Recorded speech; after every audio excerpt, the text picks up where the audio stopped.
Hoje damos início então à aula 2. Vamos fazer a continuidade da aula anterior, ficou faltando um arquivo, né? Esse arquivo do PDF aqui da aula 1. A gente vai falar um pouquinho aqui sobre algumas características do Windows Server 2019 e em paralelo a gente vai fazendo aqui a instalação desse sistema, tá pessoal? Então, vamos nessa. Aqui, para relembrar, né? Aula 1, tínhamos dois arquivos em PDF, tá? Ficou faltando a gente falar sobre esse aqui, aula 1 Windows Server 2019, que é o que a gente vai ver agora. E na aula 2, abordar algumas configurações em cima do Windows Server 2019. Então a gente vai fazer as duas coisas hoje. A gente vai fazer a instalação e já fazer essas configurações iniciais, tá? Dando início aqui então, dois links onde a gente pode perceber aqui que eles nos encaminham para a Amazon e para o próprio site da Microsoft. Aí, enquanto vai abrindo a Amazon aí, no site da Microsoft, o link nos encaminha aqui para a página de cadastro do Microsoft Azure, né? Para a gente poder experimentar o início gratuito de 12 meses do serviço, a gente vai ter acesso lá a algumas funcionalidades de cloud computing, né? Do espaço em nuvem que a Microsoft oferece para a gente poder fazer algumas, para poder trabalhar. O que a gente consegue fazer nesse espaço? Por que ele está aqui como sugestão, pessoal? Para a gente poder criar as nossas máquinas virtuais, tá? Eu não usei, eu não testei ainda, tá? Tô só abordando aqui o que o material está oferecendo. Eu ainda não criei a minha conta aqui, não trabalhei com o Azure aqui ainda nesse formato, para saber o que tem dentro desse período gratuito e se dá para a gente criar VM lá dentro, se tem espaço suficiente. Acredito que sim, né? Que dá para fazer isso aí, por isso ele está aqui. Tá? E na Amazon, mesma coisa. A gente consegue fazer uma nova conta, né? Tem um período também de experimentação aqui, onde a gente vai poder usar algumas ferramentas da Amazon para criar lá a nossa máquina virtual e tal. Por quê? Por que estão aqui esses links nesse material, pessoal? Porque talvez vocês não tenham capacidade de hardware suficiente para rodar as virtualizações que eu vou estar sugerindo aqui, né? Lembrando que vocês não precisam criar as máquinas virtuais, tá? Vocês não precisam fazer o que eu vou estar fazendo. Eu vou fazer de forma demonstrativa, ok? Então não é necessário que vocês instalem e configurem as máquinas virtuais. Eu vou fazer porque faz mais sentido vocês estarem vendo na prática aqui o que a gente vai estar falando na questão teórica, tá? Mas então tá aqui uma alternativa para rodar as máquinas virtuais em nuvem, né? E ó, aqui 12 semanas o da Amazon, ok? Então dá para rodar aí aplicações de teste na nuvem de forma gratuita. E ainda aqui no material a gente tem o link para o sistema Windows Server 2019, onde a gente consegue ter acesso ao arquivo de instalação, tá? Tá aqui ele, ó. Então aqui a gente consegue ter o acesso na nuvem lá, né? Começar gratuitamente a usar essa máquina virtual na nuvem do Server 2019, ó, utilizando o Azure. Então ele vai pedir para te vir aqui, criar a conta e disponibilizar a máquina virtual para ti lá dentro. Ou a gente pode fazer o download do arquivo de instalação, tá? Que pode ser em 3 formatos aqui.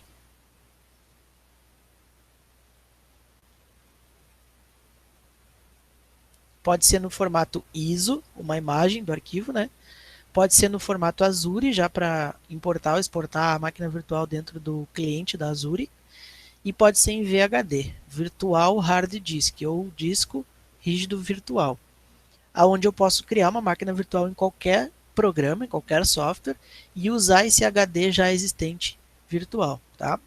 Eu fiz download desses dois, pessoal, do ISO e do VHD, tá? Já tenho o VHD dentro de uma máquina aqui, prontinho, e vou fazer hoje a instalação do ISO, tá? Para a gente ver ele já instalado e a instalação dele. Tem uma diferencinha aqui entre os dois, eu vou mostrar para vocês aqui no decorrer, tá? Ó, deixa eu já abrir aqui. Ó, eu já criei uma máquina virtual para utilizar aquele VHD e agora eu vou criar uma nova para a gente poder fazer a instalação da ISO, tá? Já mostro também como é que a gente faz para usar esse VHD nessa VM que eu já tinha criado aqui. A gente já vê das duas formas. Aqui é a criação da máquina virtual no VirtualBox. Pessoal, só para eu ter uma noção do conhecimento de vocês. Alguém não fez sistemas operacionais 1 ainda? Todo mundo já fez?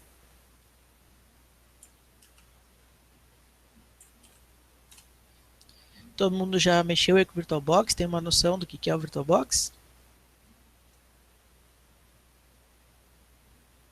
Sim? Tá. Beleza. Então você já tem mais ou menos uma noção aí do que é o VirtualBox, tá? Beleza. Então aqui, ó, eu vou criar uma VM, mas eu não vou meter muito ao que está no material, né? Não sei se vou fazer igual ou diferente, não lembro como é que está por aqui, mas eu vou fazer uma configuração de uma VM nova necessário para o Windows Server, tá? Então vamos lá. Para criar uma nova VM, eu vou aqui no botão novo ou aqui em máquina novo, né? Mesma coisa. Tanto faz onde eu vou clicar nos dois botões aqui para criar uma máquina nova. E aí no assistente de criação, vou botar um nome, Windows Server 2019 EAD. Aonde a máquina vai ser criada, padrão, tipo de sistema Windows, versão Windows 2019 64 bits, tá pessoal? Olha só, essa questão de 32 e 64 bits. Quando a gente for trabalhar com servidores, deem preferência sempre para os 64 bits, tá? É muito raro vocês encontrarem um servidor rodando o seu sistema em 32 bits. Para fazer os laboratórios aqui, para estudar, não tem problema que a gente utilize 32 bits, o funcionamento é o mesmo, o desempenho vai ser o mesmo. Tá? Mas para um hardware de servidor, lá na prática mesmo, lá na vida real, vocês vão usar 64 bits. Tá? O que vai diferenciar principalmente aqui? A quantidade de memória RAM que a gente pode utilizar no total. Se for 32 bits, a gente vai chegar a 2,2, 2,3 GB de memória RAM só. Ele, mesmo que tu bote mais, ele não vai usar mais do que 2 GB de memória, tá? Se a gente usar 64 bits, aí a gente pode usar quanto quiser aqui de memória byte. Ele deixa livre o uso, tá? Então tá aí a principal diferença. Para nossa máquina aqui, como eu tenho no meu PC aqui 16 GB de RAM, eu posso usar mais memória RAM para isso. A sugestão do VirtualBox é 2 GB, tá? Com 2 GB ele fica engasgando, ele dá uma, a gente sente um engasgo nele um pouco lento, tá? Então eu vou aproveitar que eu tenho aqui e vou colocar 4 GB de memória RAM. Tá? Ah, mas eu só tenho 4. Faço com 2, não tem problema. Mas esteja consciente de que ele vai dar uma arrastada, tá? Aqui que está a diferença entre o VHD e o ISO. Ó. Criar um novo disco rígido, né? Não acrescentar o disco, criar um novo disco ou utilizar um disco já existente. Como nesse novo aqui eu vou instalar a ISO, eu vou criar um novo disco rígido, montar a ISO no drive de DVD e aí fazer a instalação. Se eu fosse utilizar o VHD, como eu utilizei nessa outra que já está pronta ali, ó, eu marco utilizar um disco já existente e aqui eu seleciono o meu arquivo do VHD, tá? E só isso, não preciso fazer a instalação daí, é só iniciar a VM e o sistema já está lá pronto instalado, tá? Mas aqui não, aqui eu vou ter que criar um novo disco rígido. Então, criar novo, criar, espaço de disco, né? O VirtualBox está sugerindo 50 GB de disco para isso. Não precisa tanto, tá, pessoal? Vou botar aqui uns 30, 30 já é tamanho bom. Dinâmico, deixo padrão, tipo VDI, aqui também deixo padrão do VirtualBox. Ó, lá o tipo de VHD. Ó. Criar. Pronto. Tá criada a minha VM aqui, ó, com nada instalado ainda dentro, e aqui a minha VM com o HD do VHD, tá? Porém, ainda preciso fazer algumas configurações que eu não fiz ali na criação da VM. A primeira delas, aqui em sistema. Ó, tá lá os 4 GB de RAM que eu tinha colocado, mas em processador, eu vou aumentar aqui ó, um CPU para 2. Tá? No meu caso aqui, o meu processador tem 8 núcleos de processamento. Eu posso colocar até 4 para VM, certo? Não vou botar os 4 porque é o máximo, né? Eu vou deixar 2. Tá bom, se eu quiser ainda subir outra VM, eu ainda tenho espaço de processamento livre para isso, tá? Ah, mas na minha máquina em casa que só tem 4, posso usar 2? Pode usar 2 e ainda vai sobrar um espacinho livre para deixar o resto rodando, tá? Então, vou deixar pelo menos 2 núcleos de processamento aqui. Monitor. Vou colocar o máximo possível de memória de vídeo. O Windows Server 2019 consome interface gráfica, ele precisa de hardware gráfico, tá, pessoal? Ah, mas o meu só vai até 64. Não tem problema. Ah, o meu vai até 256. Bota o máximo possível que ele deixar colocar aqui, tá? Depois, armazenamento. Ó, tá aqui o nosso HD de 30 GB, onde vai ser instalado, e o nosso drive de DVD aqui vazio, tá? Então, vou montar o drive e vou selecionar aqui, ó, o arquivo que eu fiz download lá, .iso, né? Escolher uma imagem de disco, vou lá nas minhas ISOs, e tá aqui ele, ó, server 2019 trio.iso. Abrir, pronto, tá montado lá no drive de DVD. Configurações de rede. O primeiro adaptador já vem habilitado do tipo NAT para acessar a internet, né? Tem um roteamento aqui direto para a internet. Porém, da minha máquina aqui hospedeira, eu não consigo acessar minha máquina virtual se eu for utilizar o NAT. Se eu quiser acessar aqui do meu PC para lá, configurar, compartilhar pastas, arquivos e tal, o ideal é que eu troque isso aqui para Bridge. Tá? Então, permite que a minha máquina virtual acesse o meu computador. Tá? Tem comunicação entre a máquina virtual e o meu computador aqui. E também vou habilitar o adaptador 2, porque eu quero que essa máquina virtual aqui do Windows Server 2019 possa se comunicar na rede interna com outra máquina virtual, sem com que elas se comuniquem com o meu computador através dessa rede. Então, é uma rede somente entre as máquinas virtuais. Tá? Que vai ser a minha intenção depois poder comunicar com essas outras máquinas que estão como cliente aqui, tá? Que também vão utilizar a rede interna, né? Então, por enquanto eu vou deixar essa bridge para poder navegar na internet, acessar o meu computador aqui, e vou deixar a rede interna para poder me conversar com outra máquina virtual. E é isso aí. Ok, está pronta já para instalação. Tá? Então, essa é a minha configuração do VirtualBox para fazer a instalação do Windows Server 2019. O que eu vou precisar mais tarde, já poderia fazer agora aqui ó, em armazenamento, mas eu não vou fazer agora, eu vou deixar para mais tarde, é adicionar mais um HD aqui, para que seja o meu HD de armazenamento de dados, tá? Para que seja o meu HD de arquivos, lá onde eu vou fazer o servidor de arquivos, tá? Mas eu vou fazer depois isso, quando eu for criar o servidor de arquivos eu adiciono ele aqui. É que aqui no nosso material ele já foi adicionado, ó. Então, Windows Server 64 bits, 2 núcleos no processador, máximo da quantidade da memória de vídeo. Aqui montou, ó, os dois HDs adicionados para fazer o servidor de arquivos, aonde o Windows Server vai ficar instalado e aqui ele vai montar ó, a imagem ISO, né? A rede interna, aqui ele colocou 3 redes internas e mais uma NAT, ó. Adaptador 1, rede interna, adaptador 2, rede interna, adaptador 3, rede interna e adaptador 4 em NAT, tá? Para navegar na internet. Por que ele usou 3 placas de rede como rede interna aqui, pessoal? Porque aqui no material está demonstrando como a gente faz o Network Team. Tá? O que é o Network Team? É de fazer um grupo de placas de rede. Ou seja, lá dentro do Windows a gente vai configurar para que essas 3 placas de rede se transformem numa placa só. Tá? Qual a vantagem de fazer isso? Se falhar uma placa, as outras podem tomar o lugar dela, né, e continuar funcionando sem prejudicar o sistema, tá? Então, na falha de até 2 placas, eu continuo me comunicando. É uma redundância. Poderia colocar mais do que 3? Poderia colocar mais do que 3. Além de fazer a redundância, né, para evitar falhas, também faz um balanceamento. Então, se esse servidor aqui tiver num ambiente no qual existe muita demanda de arquivo, né, tem um tráfego muito alto de dados, esse volume de dados é distribuído entre essas placas, para que não sobrecarregue uma única placa. Então a gente tem uma comunicação de maior volume, né, sem gargalo, para o servidor, tá?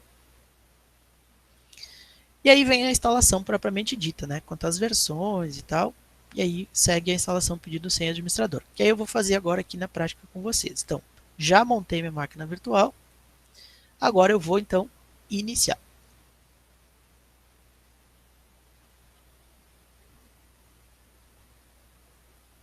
Aqui está pedindo onde está a imagem ISO, né? Eu já montei, não preciso selecionar ela aqui. Só continuar.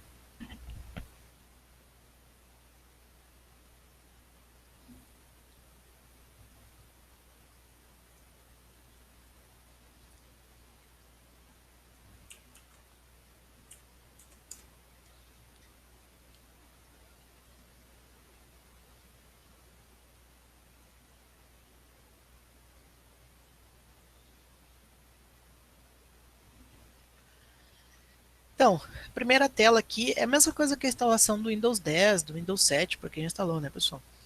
A linguagem, não tem outra opção, tá? A imagem ISO lá só disponibiliza o Windows Server em inglês. A propósito, 80% dos servidores ativos hoje trabalhando no nosso mercado estão em inglês, tá, pessoal? Uma boa parte da literatura também está em inglês.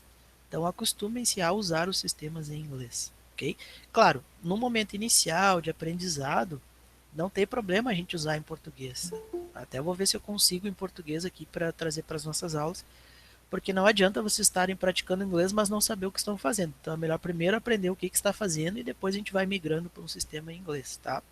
Para quem tem a dificuldade do inglês, né? Depois ele está perguntando aqui a localização, né? O fuso horário. Tá? Aqui a gente pode colocar português Brasil, né? Português Brasil, porque antes da gente ser brasileiro a gente é português. Não é Brasil português, é português Brasil. E o layout do teclado, né? A BNT2 aqui é o teclado com cedilha. O meu teclado, no meu caso, ele é americano internacional, então eu vou marcar aqui o United States International, esse aqui. Pronto. Próximo. Instalar agora.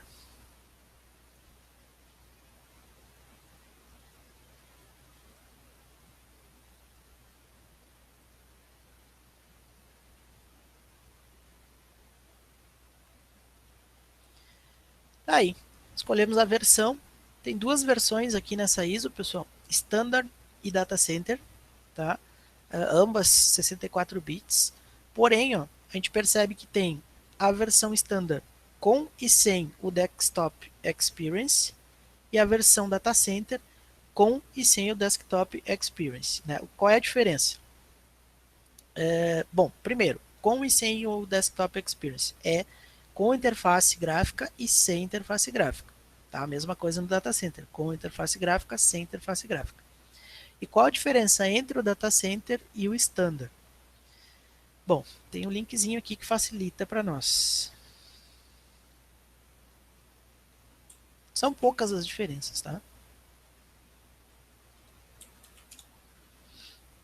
É o site da própria Microsoft, onde ele bota lado a lado aqui um comparativo entre a versão Standard e a versão Data Center. Se a gente for analisar aqui todas as características, pessoal, elas são iguais, ó, idênticas, tá? Ó, mesma coisa, número de conexões, né, número de estações de trabalho que a gente vai ter conectado entre outros são iguais, o máximo de conexões é ilimitado, etc. Tudo igual, tá? Aonde a gente vai encontrar a diferença entre uma e outra? Toda vez que tiver algo relacionado à virtualização, tá? Por exemplo, aqui, ó, pode ser usado como convidado para virtualização?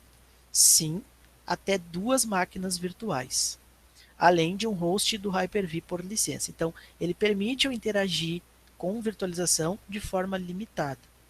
Já o Data Center vai permitir que eu interaja de forma ilimitada, tá? Então, qual a diferença principal entre os dois? A versão Data Center traz algumas funcionalidades de virtualização mais completa. Geralmente para virtualização mais avançada, com Hyper-V e tudo mais, tá? Não é uma virtualização como a gente está fazendo aqui no VirtualBox por processo, é uma virtualização por hardware, por driver, etc. Tá? Que a gente vai ter aí um servidor de virtualização e dentro dele os nossos servidores, tá? Ó, no mais, né, funções do servidor também, tudo igual, ó, tudo idêntico, porém, ali embaixo falou, ó, controlador de rede, que é para fazer controle da rede virtualizada, né? Na versão standard não tem, na versão data center tem. É para criar suítes virtuais, roteadores virtuais. Que a gente faz isso dentro dos hipervisores. Né? Containers, ó, conceito de virtualização de processos, suporta, né?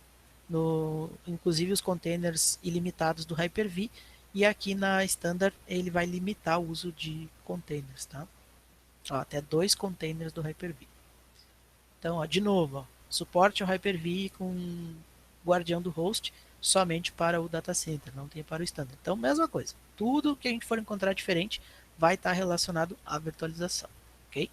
Para nós aqui, porque a gente vai fazer, não faz muita diferença, né, o que uma ou outra versão oferece. Tá? Mas já que a gente está no modo experimental, vamos pegar a versão mais completa e vamos trabalhar em cima dela. Tá? Vou pegar aqui o data center com, claro, sempre com a interface gráfica. Né? A gente está no momento de aprendizado aqui. Se eu instalar com a interface gráfica, eu posso configurar por comando?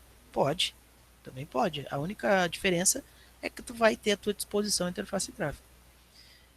Daí vem as licenças, né, termos de uso e tal, a gente só tem a opção de aceitar. Próximo. E aí a gente tem a opção de atualizar. Então, se tu já tem uma versão do Windows Server nesse computador instalado e tu quer substituir pela versão nova, tu faz uma atualização, ele vai manter todas as configurações já feitas, ou a gente pode personalizar, onde tu vai poder particionar, apagar, criar uma nova e tal. Aqui, como eu não tenho nada instalado ainda, eu vou usar essa personalizada. Não vou particionar o disco, eu vou deixar ele ocupar o disco inteiro, só vou avançar aqui. Depois a gente trabalha com a questão de armazenamento, tá?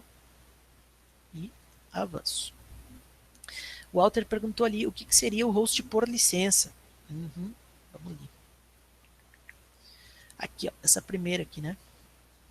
Aqui os CALs aqui, né? Número máximo de usuários. É isso aqui, cara. Não tem um número máximo de usuário, né? O número vai ser atribuído ao número de licenças que a gente tem para os usuários. Isso na virtualização também, né? O Hyper-V, ó, ele permite, por exemplo, que tu virtualize várias máquinas, né? Vamos supor que eu vou virtualizar aqui 10 máquinas virtuais de Windows 10. A licença virtualizada ela vai me ter um custo. Não sei se eu consegui te explicar. Tipo, o servidor que está rodando esses 10 Windows 10, ele vai ter um preço de licença diferente do que se ele virtualizasse 200 Windows 10. Tá? É por host que tu vai pagar o valor total da licença acumulada. Quanto mais hosts, mais em conta é o valor da licença. Meio que um personagem. É bom e é ruim, né? Por que, que é ruim? Eu não sei exato o valor da licença e não me dá uma liberdade para eu adicionar e remover quantos hosts eu vou querer ali dentro, tá? A parte boa é que é on demand, né? É sobre a necessidade. Então, eu vou ter uma licença compatível com o tamanho, com a extensão da minha empresa. Eu vou pagar um preço justo pelo tamanho da minha empresa. Então, se eu só tenho 20 computadores, eu vou pagar uma licença justa. Se eu tenho 2.000 computadores, eu vou pagar um valor de licença justo. Claro que vai ser mais caro que aquela que só tem 20. É justo que quem tem mais máquinas pague mais. Antigamente não era assim. Antigamente era um valor fixo de licença e tu pagava o mesmo valor que o cara que tinha 2.000 máquinas pagava também para ter aquele sistema. Tá? Então, por número de hosts, por licença de host é isso. É proporcional ao número de máquinas que tu vai estar utilizando. Tá?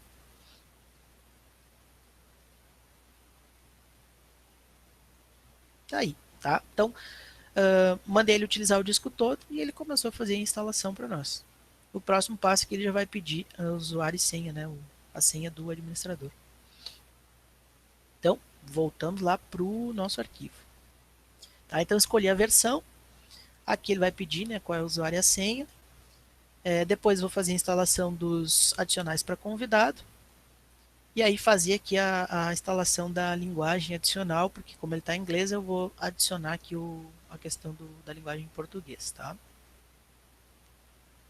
Aí depois em seguida vem a configuração do NIC Team ali, do Network Team, né? Do agrupamento das placas de rede, que eu posso agrupar até 32 placas de rede para fazer o balanceamento, tá? Eu não vou fazer o Network Team aqui, não vou agrupar as placas de rede, até porque eu adicionei uma só. Mas aqui no material tem como ser feito, tá, pessoal? É bem fácil. Tá? É só abrir o assistente aqui, escolher quantas ou quais placas tu quer e colocar um IP para elas lá, como se bota o IP numa placa de rede. Eu vou botar o IP na placa de rede, mas não vou botar no time, né? Aqui a colocação do IP e depois visualizar, tá? Bem facinho, bem tranquilo mesmo. Eu vou aproveitar o tempo enquanto ele vai instalando aqui e eu vou passar para o nosso arquivo da aula 2 a gente vai falar sobre o Active Directory, pessoal. Tá? Então já vamos adiantando e falando sobre Active Directory. Daí depois eu volto para a instalação e volto para aquele arquivo ali para a gente ver ali a questão da senha, o nome da máquina e tudo mais. Então vamos lá. PDF da aula 2.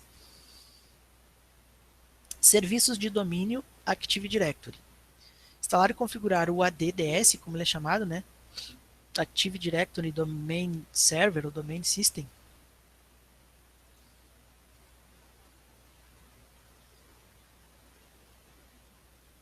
Claro, Hubert, pode ser. A gente espera ali encerrar e depois a gente conversa. Pode ser. Tá?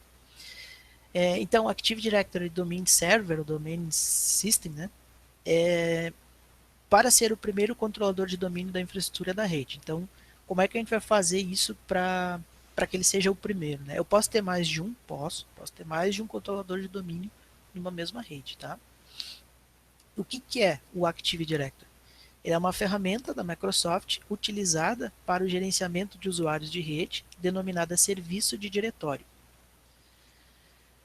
Um diretório nada mais é do que um banco de dados contendo informações dos usuários de uma organização, tais como nome, login, senha, cargo, perfil e etc. Ele é implementado em protocolo LDAP, né, que significa Protocolo Leve de Acesso ao Diretório. Ele se trata de um protocolo livre, então ele pode ser usado por qualquer ferramenta, por qualquer sistema, que é conhecido como o padrão do mercado para gerenciamento de informações de diretório, distribuídos sobre uma rede de protocolo da internet. Através da implementação do serviço LDAP, o Active Directory permite o uso de um único diretório para controle de acesso a todos os sistemas e serviços dentro de uma rede corporativa. Então, LDAP, né, é o protocolo utilizado pelo Active Directory com o propósito de utilização em uma rede corporativa. Por isso que vocês não têm um servidor em casa, né, para gerenciar ali o celular, o tablet, o notebook ou o desktop de vocês.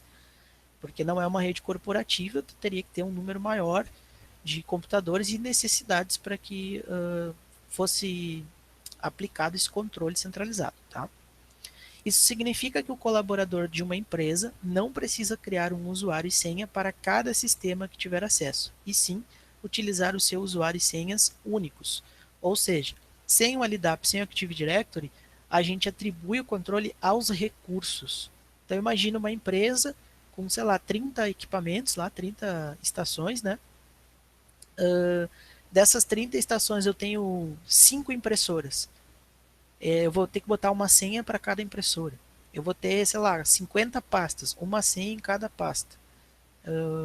E assim eu vou distribuindo uma senha para cada recurso, né? É muito trabalhoso, é muita senha, descentraliza o gerenciamento e a gente perde segurança. Então, se eu puder criar 30 usuários e só dizer quem pode o que em cada um dos recursos, eu não preciso ter 30 senhas. Cada usuário tem a sua e acabou. Cada usuário só precisa usar uma senha e não 200 senhas conforme o número de equipamentos ou de recursos que eu tenho lá dentro. Tá? Então é isso que o Active Directory faz. Ele consegue englobar isso tudo num ambiente só e controlar esse ambiente através dos próprios usuários desse ambiente. Tá? Recursos. Quais são os recursos que o Active Directory pode oferecer? Autenticação centralizada, então todos os usuários autenticam num lugar só, no próprio servidor. Nível de segurança é controlado através desses usuários ou através do servidor para estes usuários.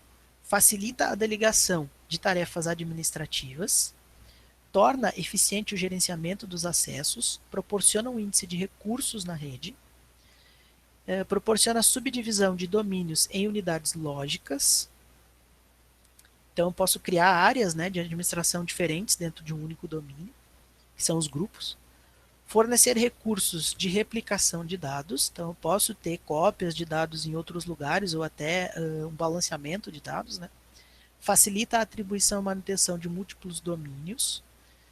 Unificação dos sistemas de nome baseado em DNS. Mais para frente a gente vai falar um pouco sobre DNS, tá?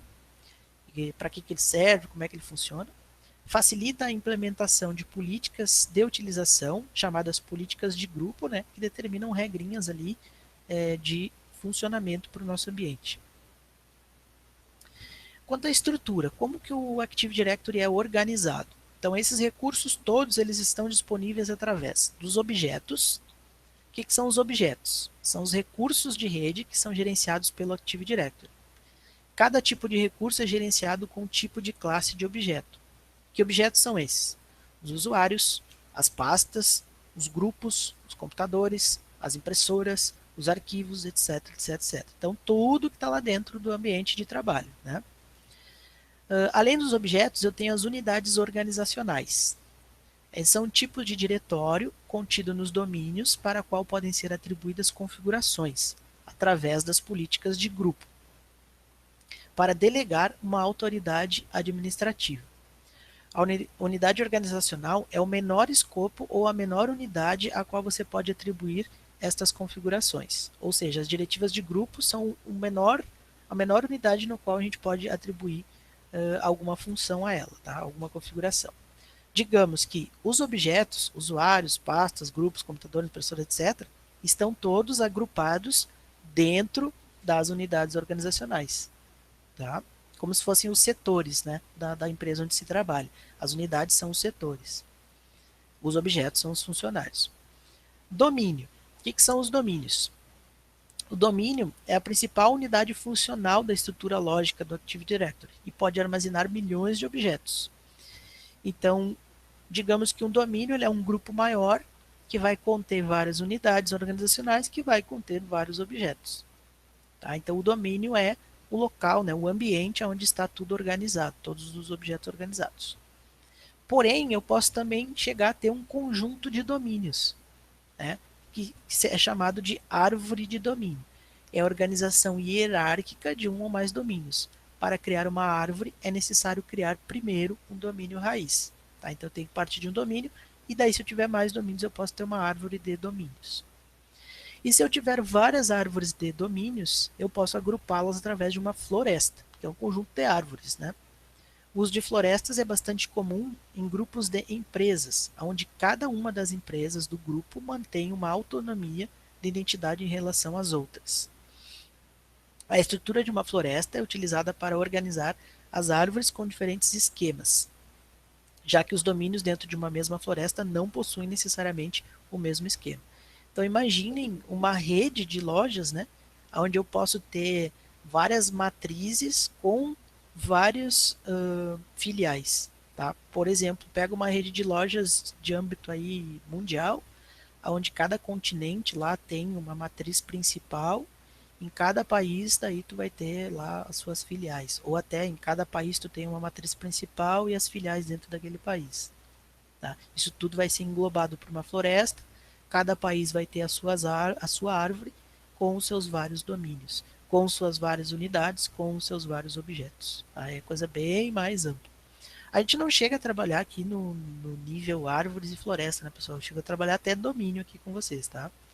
Essa parte mais avançada aqui de árvores e florestas vem com a evolução do conteúdo, tá?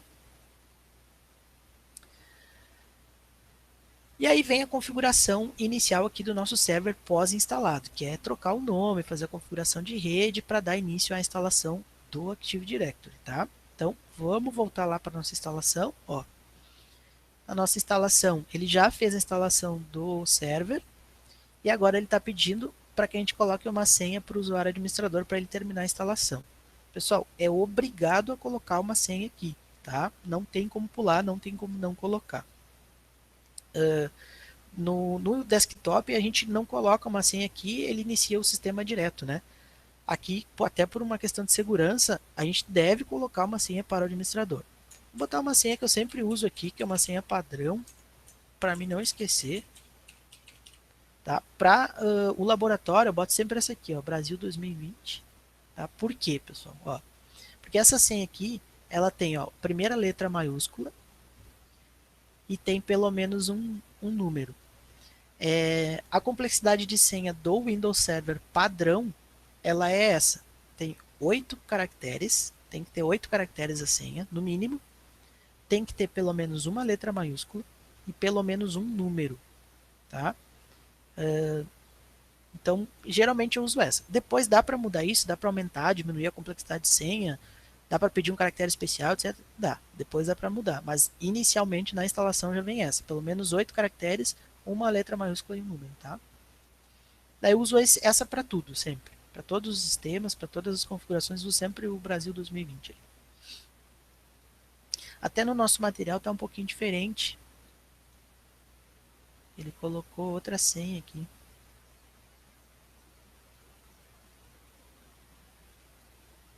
Aqui, ó. Sugeriu essa aqui,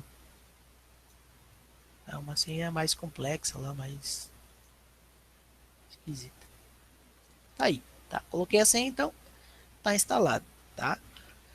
Para fazer login, pessoal, ó, Ctrl Alt Delete. Como eu estou dentro do VirtualBox aqui, eu não posso usar o Ctrl Alt Delete, senão eu vou estar aplicando isso no meu hospedeiro, né? Então uso a tecla de host, que é o Ctrl do lado direito do teclado, ali do lado das setas, seguro o Ctrl e aperto o Delete. Tá? Não uso o Alt. Boto a senha que eu cadastrei aqui pro meu administrador, Brasil 2020. E vamos fazer login. O primeiro login aqui demora, tá, pessoal? Por quê? Porque ele ainda vai criar a variável de ambiente do usuário.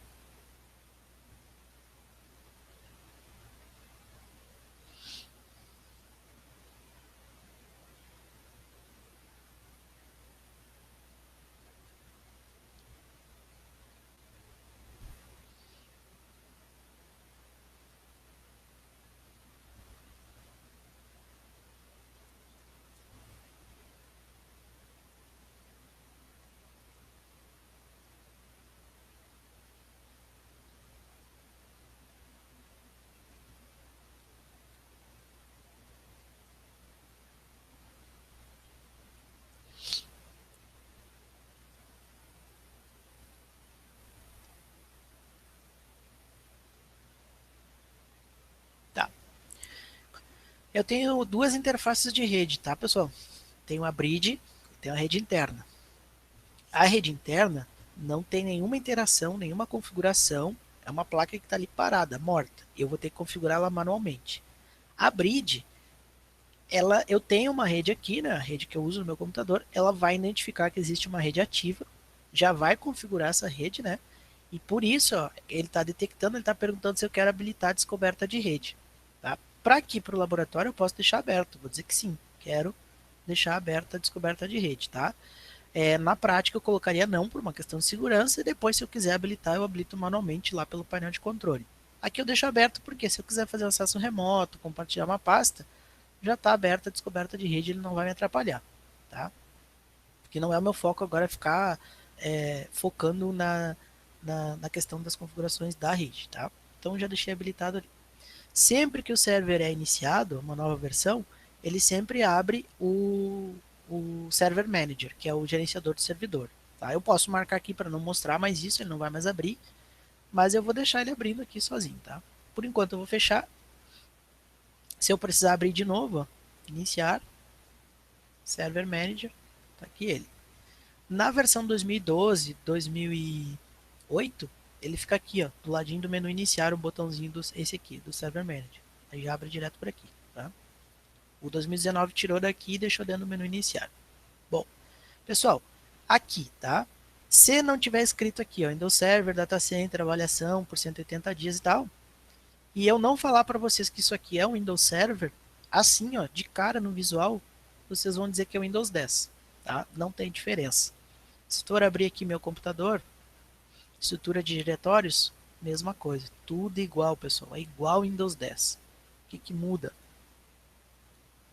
As ferramentas disponíveis para trabalhar aqui dentro. É claro que lá por trás, né, nos códigos do sistema e tal, ele está preparado para que essas ferramentas possam trabalhar de forma adequada. Né? Não é exatamente igual ao sistema, ele é muito parecido. Tanto que o outro sistema serve de base para ele e ele de base para outros sistemas. Mas visualmente aqui, né, a lida diária dele aqui é muito parecido, tá? Só que ele traz algumas ferramentas próprias para servidor, ok? Tá.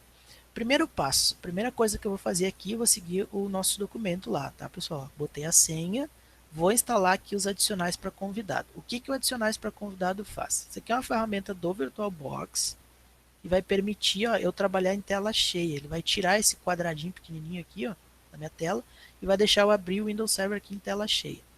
Então, como é que eu instalo? Vou lá em cima, lá, ó, na janela do VirtualBox, dispositivos, inserir imagem de CD dos adicionais para convidado.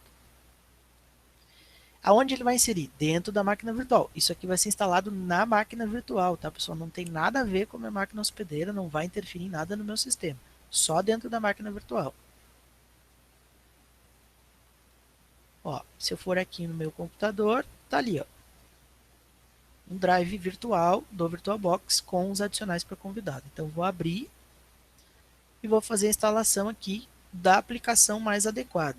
No meu caso é Windows, adicionais do Windows para 64 bits, tá? Clico duas vezes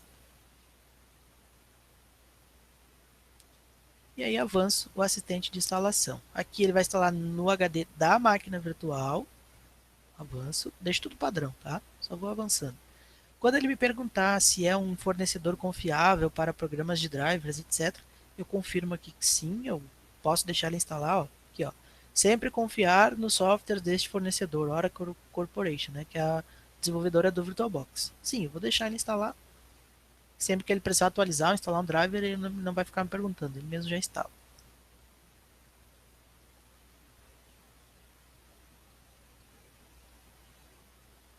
O que ele está fazendo aqui, pessoal? Ele está complementando com uma biblioteca de funcionalidades, tá? Para melhor utilização ou da experiência da máquina virtual. Né? Então ele adiciona drivers de vídeo, driver de interação, compartilhamento de rede, etc. E fica melhor o uso da máquina virtual. Ela vem com um uso básico, se tu tem hardware suficiente, tu adiciona os adicionais para convidado e aí a coisa funciona bem melhor. Tá? Pede para reiniciar, né? Porque instalou vários drivers, então sim, vamos reiniciar a máquina virtual.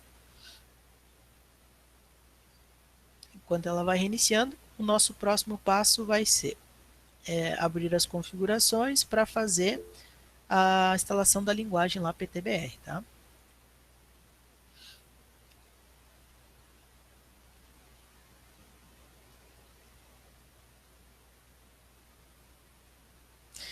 Redes wireless, boa pergunta. Cara, olha só, é a mesma coisa, tá? A instalação é exatamente igual. Porém, é uma falha grave de segurança tu ter conexão wireless no servidor. A gente não deve utilizar conexões wireless, tá? Por um simples motivo. A conexão cabeada, vamos supor assim, tu tá usando tua internet, tua rede em casa, tá? E agora tu tá fazendo a configuração de um servidor.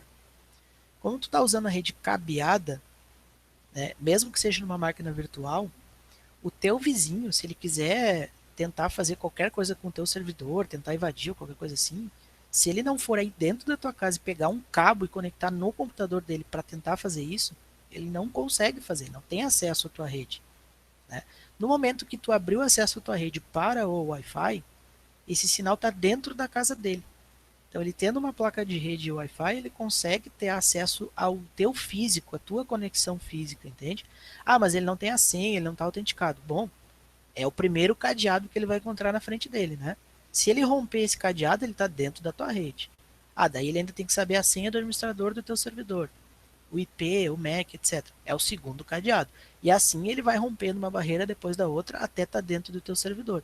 Mas o cadeado principal, que é o primeiro lá, que é a questão do acesso físico ao teu ambiente, tu já deu de presente para ele quando tu colocou num Wi-Fi ali, certo?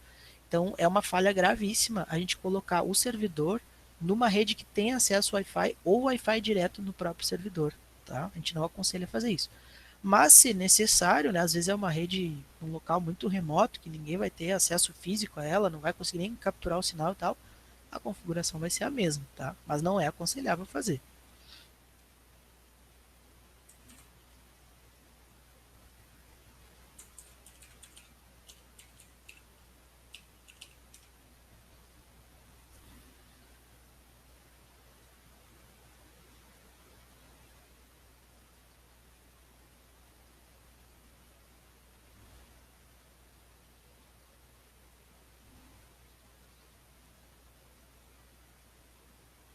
instalei então os adicionais para convidado.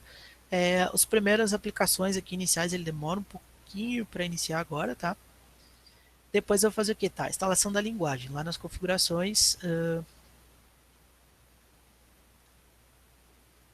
ó, ainda tem que abrir o Server Manager aqui. Eu espero um pouquinho para não engasgar a máquina, tá? Se eu já for socando função aqui, ela vai dar uma travada.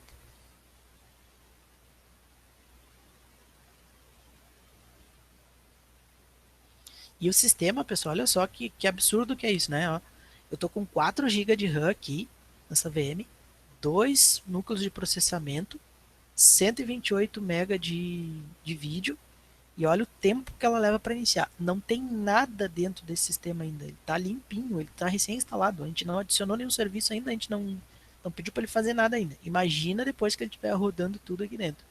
Né? Ele está bem pesado mesmo. Para rodar no virtual, por exemplo. Né? Ó, abri o Server Manager, posso fechar. Tá, agora, instalei adicionais para convidado, olha só que diferença. Eu posso usar lá a tecla Host, que é o Ctrl do lado direito do teclado, mais a tecla F para Full Screen. Ó, agora eu posso trabalhar com o meu servidor em tela cheia, como se ele tivesse instalado direto no meu computador. Tá? Ó, fica bem melhor a questão visual. Né? Então, esse foi o primeiro passo lá do meu arquivo do PDF. Tá? Só que eu vou diminuir aqui porque eu tenho que deixar em janela, senão eu não consigo ficar trocando aqui. Ó.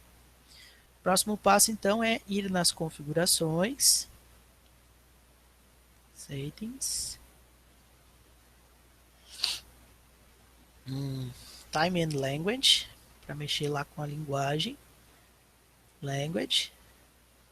Ó, aqui só tem a opção de inglês, né, Estados Unidos, não tem opção de outras línguas, mas eu posso adicionar uma outra linguagem. Então, vou clicar aqui em adicionar.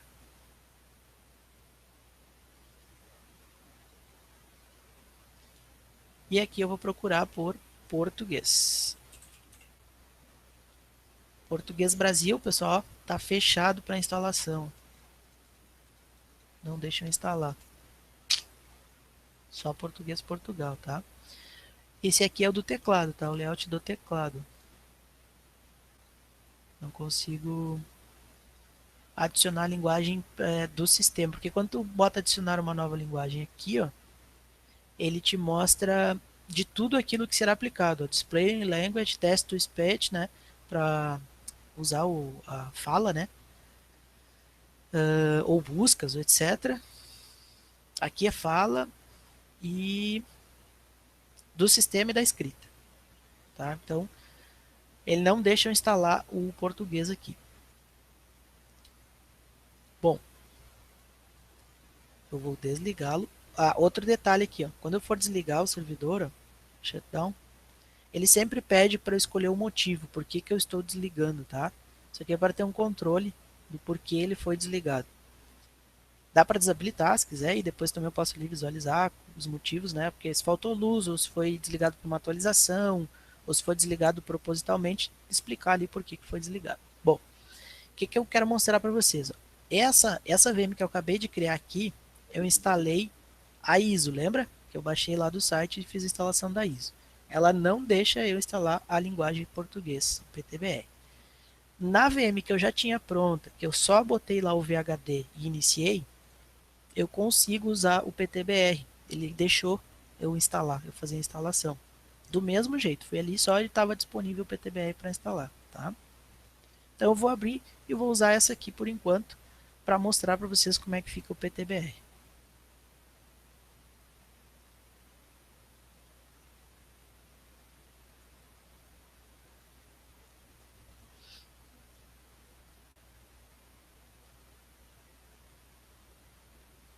Ele demorou um pouquinho, tá? Levou quase uns 10 minutos para instalar a linguagem em português. Ah, outra coisa que eu aconselho a fazer, pessoal. Aqui até eu testei, tá muito boa a tradução. Mas sempre que vocês forem instalar um servidor, se vocês querem em português, já procurem a versão de instalação em português. Porque instalar numa língua e depois instalar o pacote em português, às vezes vem aquelas traduções, a maioria das vezes vem aquelas traduções toscas, que um pouco está traduzido, outro pouco não, ou vem uma tradução esquisita, ou vem o português lá de Portugal, né, todo estranho. E quando a versão já é em português, não, essa questão de tradução já é bem mais aprimorada, tá? Então, a dica é, procurem utilizar sempre versões já em português, tá?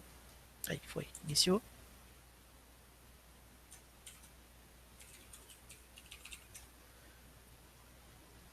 Ó, o nome do usuário já está diferente, ele já está administrator, né, português, está em inglês, mas o sistema em si já está em português.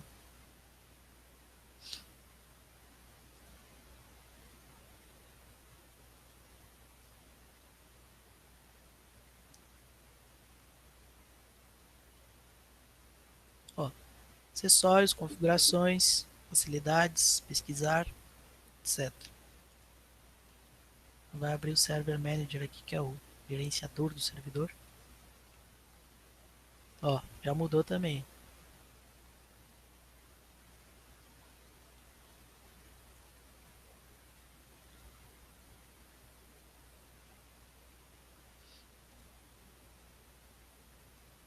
Tá? Depois o Network Teaming aqui, que eu não vou fazer. E depois, por fim, eles habilitam o NAT, que por enquanto também não vou. O meu não é NAT, é Bridge.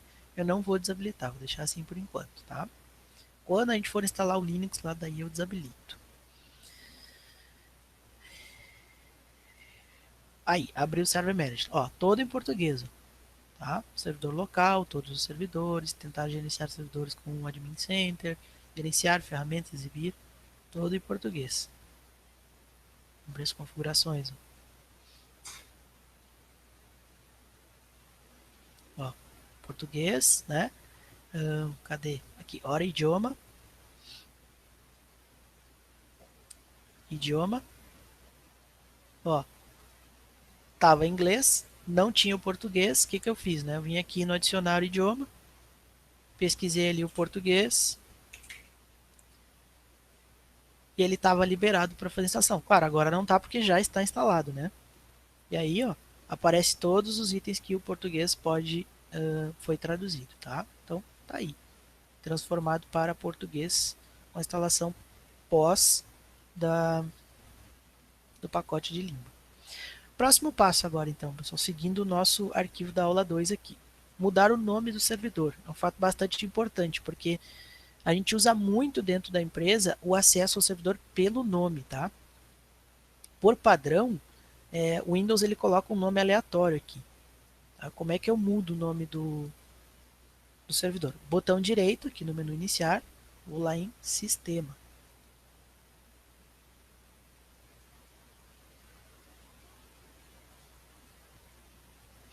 Ó, o nome do meu dispositivo tá esse nome aleatório aqui, ó. Certo? Todo estranho, né? Não tem como eu ficar digitando isso aqui o tempo todo para poder acessar o servidor. Então eu tenho a opção aqui, renomear este computador. Clico aqui. Imagina, né? Está digitando aquela tralha ali. Ou pior que isso, né? O, o usuário vai lá e diz, não estou conseguindo acessar o servidor aqui, como é que faz? E tu soletrar isso aqui tudo para ele, né? Não tem como, tá?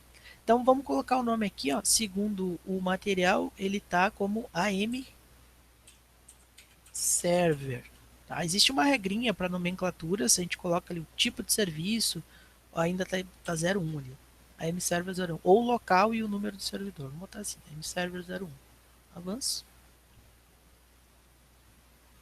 Ele vai pedir para reiniciar, tá, pessoal? Depois que a gente troca o nome, tem que reiniciar. Só deixa eu ver se tem mais alguma configuração para fazer aqui. AM Server 01. Tá? Daí ele adiciona lá o IP do workgroup, né? Como vai fazer a instalação do Active Directory. Tá. Eu não vou chegar a fazer o Active Directory hoje, vou deixar para fazer amanhã, tá? Antes de reiniciar, não vou reiniciar agora, porque eu já vou fazer a configuração da placa de rede, tá, pessoal? Então eu posso fechar aqui, ó. Olha eles ali, ó. Vai trocar após reiniciar. Fechei, pronto. Placa de rede, turma. Windows R para executar ncpa.cpl. Vai direto para as interfaces de rede. Não precisa abrir painel de controle, central de rede, compartilhamento, blá blá blá blá blá. Vai diretaço para as interfaces de rede, a gente tem lá a minha NAT e a minha bridge, né? Ou minha rede interna e minha bridge. Qual é qual? Vamos ver. 192.168.023, aqui é minha bridge, tá? Porque a minha rede aqui de casa é 192. Então aqui tem que estar 169.254. Ele não, ó, 169.254, que é onde ele não pegou um IP válido, né? O Windows atribuiu aqui para ele não ficar perdido, né? É um IP gerado pelo próprio Windows, não é de uma rede válida isso aqui. Então aqui é que eu tenho que fazer minha configuração. Eu posso até renomear aqui, vamos renomear. Essa aqui é minha rede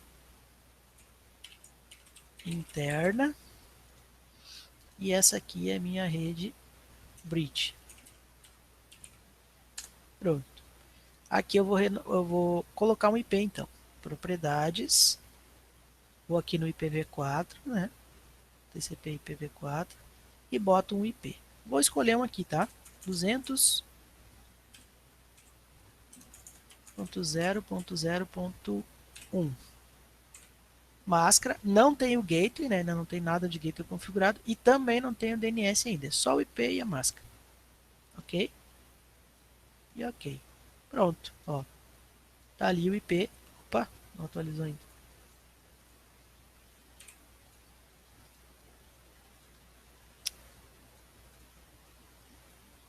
Ali, ó, atualizados. 200.0.0.1 e a máscara. Tá? Então, nome do servidor, IP e máscara já configurados na minha rede interna. Aqui não vou mexer por enquanto, porque depois, mais tarde, eu vou desativar essa placa e eu não vou usar ela, só vou usar a rede interna. Fechou? Tá? Então, essas são as configurações iniciais. Próximo passo, pessoal, fazer a atualização do servidor. Vamos lá em atualizações. Verificar se há atualizações. E aí fazer a atualização. Obviamente eu não vou fazer, tá? Porque leva horas, não é como o desktop que a gente usa em casa. Isso aqui é bem demorado, tem bastante coisa para atualizar, né? E eu não vou fazer, porque eu não vou precisar delas por enquanto. A gente está usando só para um laboratório, só para testes e tal. Eu não preciso de todas essas seguranças e essas ferramentas aqui disponíveis para mim no momento, ok? Tá? Mas esse é o processo inicial de todo o servidor. Terminou de instalar, verifica o nome do host, as configurações de rede, a gente já testa se está funcionando e tal, e faz a atualização. Tá? Depois de fazer a atualização, aí que começa a fazer a configuração do servidor. O inglês acaba sendo indispensável. Pessoal, aula 2. Vou parar aqui no Active Directory. Tá? Amanhã a gente começa a partir daqui, da instalação do serviço. A gente vai começar a usar o Server Manager, aqui, o gerenciador de servidor. Como se adiciona um serviço, uma função, né, e a configuração daí para diante. Até chegar no momento da aula 3, porque a aula 3 ela é em cima disso também. Nossa aula 3 vai ser a configuração do DHCP, do Active Directory e do DHCP. Então eu tenho que ter já o Active Directory pronto e aí já faço o DHCP. Tá? A gente pega as duas práticas daí amanhã em cima dessa instalação aqui. Ok, pessoal? Deixa eu já falar uma coisa que esqueci de falar no começo. Pessoal, o que eu vou tentar fazer? Sempre no começo da aula, pegar a parte teórica, né, PDF lá e falar sobre os conteúdos do PDF e tal. E depois de falar da teórica, eu vou seguir nessas instalações, nessas configurações da prática. Então, administrem o tempo de vocês aí. Depois das 19 ali eu tenho outro compromisso, fazer outra coisa, etc. Não tem problema, pode sair. Eu vou ficar falando aqui sobre a prática, vou ficar mostrando as configurações. Mas eu vou dar ênfase no início da aula, pegar pelo menos a parte teórica, que é o que vocês vão precisar usar para o exercício, né? Temos ali hoje um exercício também, tá? Aula 2. Tem o exercício de hoje ali que é sobre a estrutura do Active Directory, ok? Beleza. IPv6. Sim, ele já vem, alterar, ele já vem com o IPv6 ativado aqui, ó. Vamos abrir de novo aqui.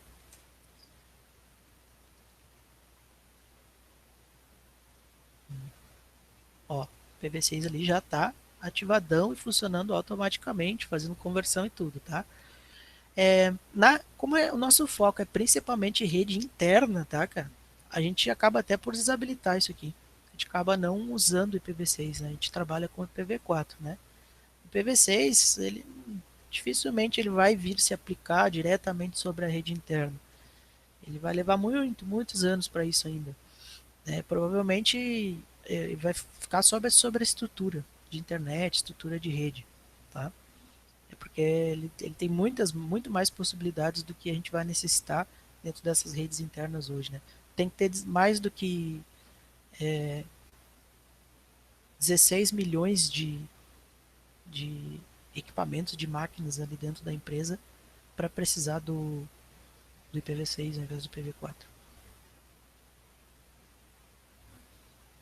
Tá? Mas sim, ele já vem com. Hoje todos os sistemas, né? Sei lá, de uns 3 anos para cá, todo o sistema já vem com o IPv6 ativado e dando suporte. Já.